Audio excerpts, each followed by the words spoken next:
Welcome back, nerds. It's Steve from the Nerd Cantina, and I had a busy ass weekend, so I'm just going to do this one on the fly real quick and see how this one goes. So Friday night, I went and saw The Current War with Benedict Cumberbatch, Tom Holland, Nicholas Hoult, and Michael Shannon. This movie, it was all right. Okay, so it's about the power race to see who was going to bring electricity to the country. And Thomas Edison, his name is synonymous with electricity. But if anybody knows about the history of electricity and how it came to fruition, he wasn't really the father of electricity per se. Thomas Edison was a really ruthless businessman, had a lot of connections, and some of the people that deserve a lot of the credit for bringing power to the nation didn't really get it. So this is a movie that tries to tell that story, and doesn't really do a very good job at it. The actors I just named are very powerful actors. You would expect some depth and some real emotion kind of tied to this. The way they portrayed Edison didn't really make him look as much of a dick as I guess he really was. They do kind of make you try to have a little bit of sympathy in him at times. The whole problem with the movie for me is it really kind of just rushed the subject matter. It goes through like 12 years of history of trying to bring power to the country in like an hour and a half, all while telling the story of Thomas Edison, Westinghouse, and Nikola Tesla. From what is common knowledge of Tesla is that Edison really screwed him over. They kind of gloss over it. They don't make it. They definitely touch on the subject. You definitely know that, like, wow, this dude really got it bad. But they make it seem like he was just like a little late to the game rather than a revolutionary. The story of Westinghouse is known as well, and they do a pretty good job of giving you his side of the story.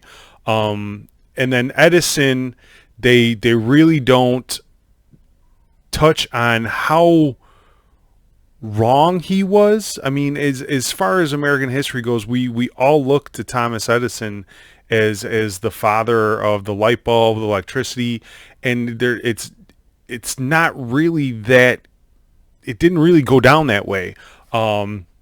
He was all for DC power. Westinghouse was AC power.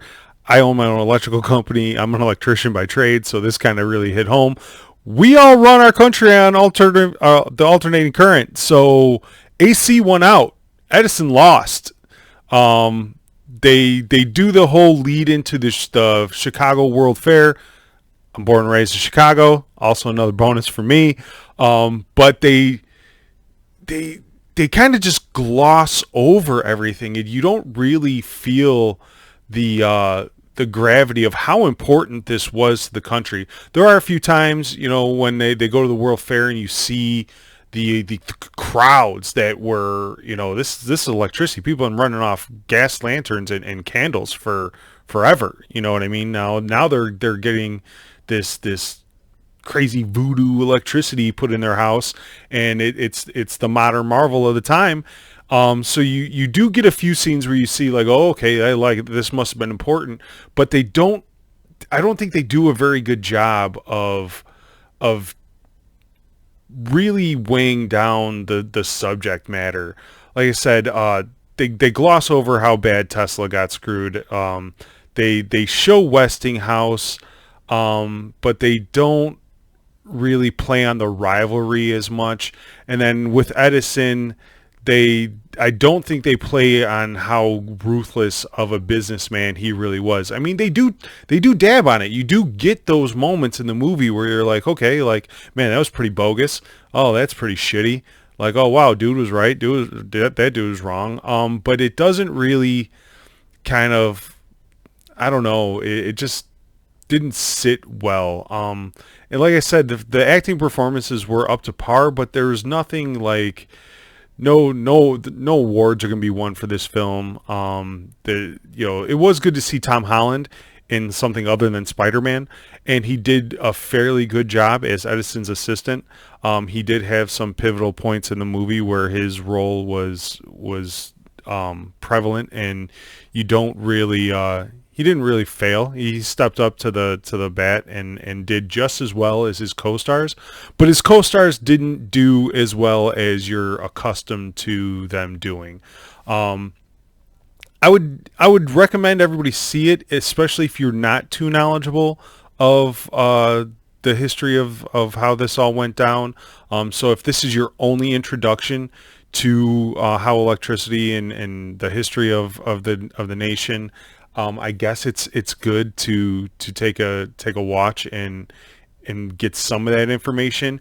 And if it sparks your curiosity enough to actually go read some things and watch some documentaries and get the actual in-depth story of these three men, then it does a good job. You know, if that's what it does for a lot of people, maybe my knowledge base of the subject matter was just a little too broad so that I couldn't enjoy it as much. But if you have no clue other than that Edison invented the light bulb,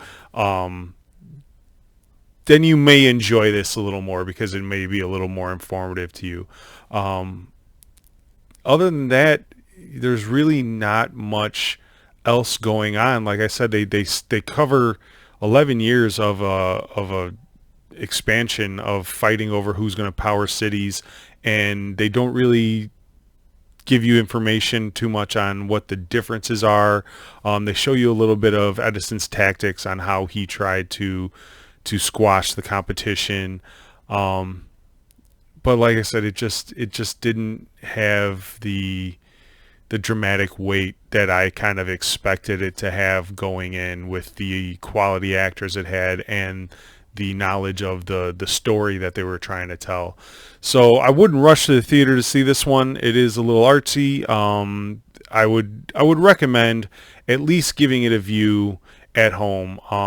If hopefully it comes out on Netflix or one of the 15 streaming services that we're all about to have, and you get an opportunity to watch it for free. I would be hard pressed to say pay money to see it.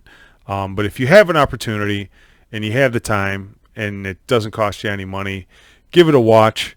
See if it sparks that thirst for knowledge, and you can learn about some really important men in our human history. So other than that, nerds, I think I've winged this one decently well. As always, subscribe, like, comment, share, do the damn thing. Go to thenerdcantina.com, leave us some messages, some comments on the articles. Go to thenerdcantina.com/community, join our group, participate in Meme Monday, Fight Me Friday, drop us some promos on Tuesday with what you're doing in your new nerd life so we could all take part in it and help you out. And just join in on the Cantina fun. Until the next movie, which will be The Terminator. I'll see you next week, folks.